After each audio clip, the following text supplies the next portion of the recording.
Very happy. Yan.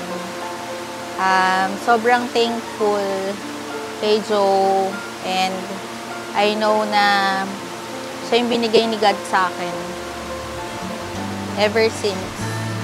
Well, gusto ko parang maging dream come true niya na parang hindi lang sa mga sinusulat niya is maranasan niya rin sa totoong buhay na ganito ka-magical, kumbaga, na sa pagkakataon na isang beses lang gusto ko maranasan niya sa buong buhay.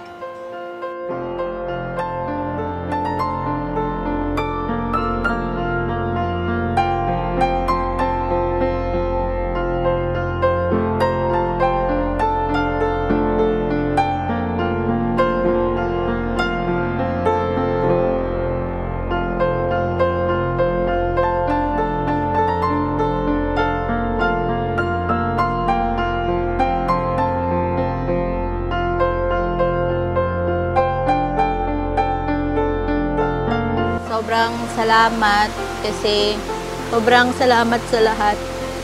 And ayun, can't wait to marry you. Thank you, I love you. Love you.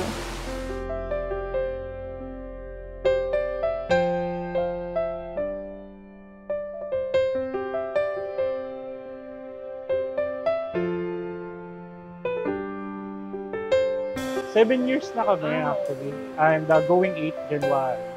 Tapos sabi niya, kahit wala nang actually proposal, parang we're gonna get married, then just plan the marriage, plan the wedding. Pero akin kasi parang sa babae, parang isang beses lang siya makakaranas ng proposal. Which is yun yung goal, dapat isang beses lang siya kakasal, isang beses lang siya makakaranas ng proposal. So yun, kaya kahit alam niya na ang mangyayari, I'm still here to do the proposal for her. Kabado. Pero kaya yan. Mag-yes yan. Fighter siya. Kaya alam niya yung mga ganyan, mga romantic. So may clue na siya, pero hindi niya alam yung execution mo.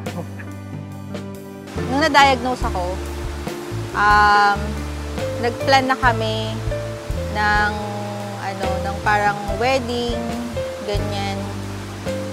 Tapos, yun nga, parang sinabi din niya na before the wedding, magpropose siya. So, yun.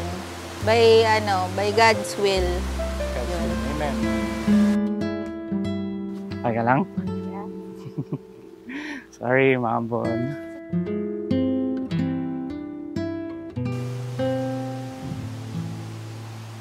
Kaya mo yan.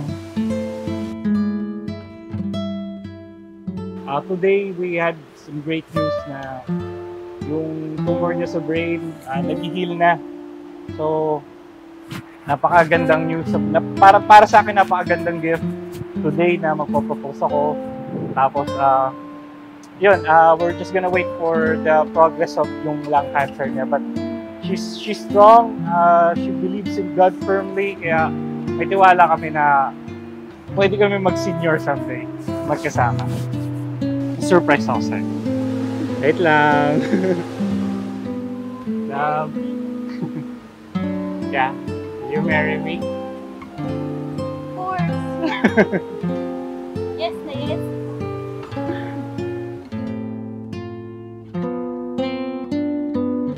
I think words are not enough. I'll give my all, I'll give my life. She's my whole world na kahit anong ups and downs, I'll still be with her. And with God, of course, hindi mawawala si God sa sentro ng buhay namin. Ganun ko siya kamahal na with Lord, mamahalin ko siya.